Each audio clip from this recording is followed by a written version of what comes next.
So in my last video, I told you about a study where researchers interviewed 68 incarcerated men who had murdered their female partners, and they were looking for trends before the killing, and 7 tactics showed up over and over.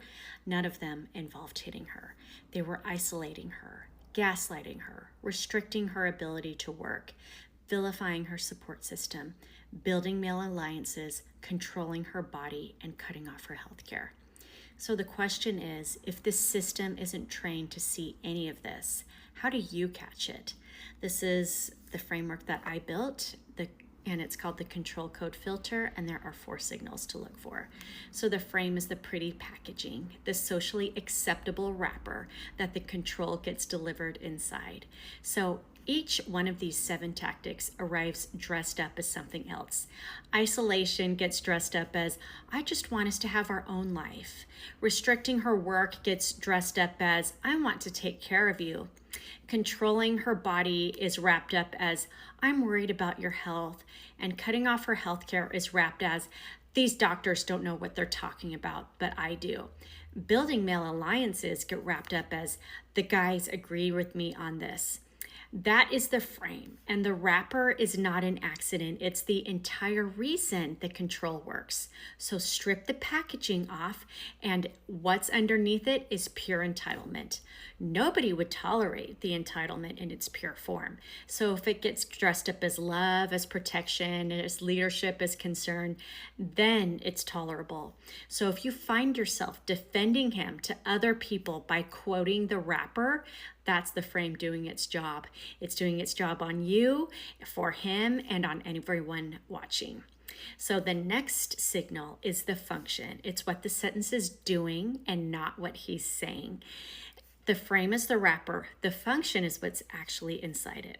So I'm just worried about you. The wrapper on the outside says care, but the actual function is isolating her. You're being dramatic. The wrapper says that he's the reasonable one, but the function is gaslighting her from her version of her reality. I'll handle the money. The wrapper says he's a provider, but the function is restricting her. And again, read all of these in context as well. Look at the context that is surrounding these statements. Some words a loving partner might say, but there's a different function. The function is the stable axis over and over. And again, we don't look at what they say their intent is, because safety doesn't depend on what he says he meant. Safety depends on what the sentence did. Next, we look at the elevation. We're going to look at the tactic from several of the prison interviews. Controlling her body was a common elevation tactic. What she ate, how she dressed, whether she could leave the house. That is him ranking himself over her. He's the adult, she's the child. She asked permission, he's qualified to have an opinion while she's not. So elevation is the architecture under every form of control on that list. And last is harm. There's 2 layers to harm. So the real-time harm is what your body senses right then. The bracing, editing yourself in mid-sentence, the flinch when the car pulls in. But then there's cumulative harm. So your life gets smaller. You stop seeing your friends. You don't take that job. You skip the doctor's appointment.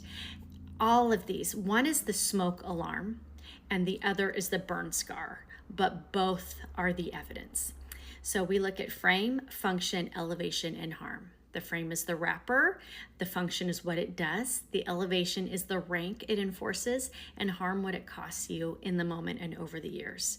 4 signals, 1 filter, but it's all underneath the coercive control pattern. And the control code filter is how you see it being built brick by brick before the murder is the first incident. And if you want to learn more, follow me.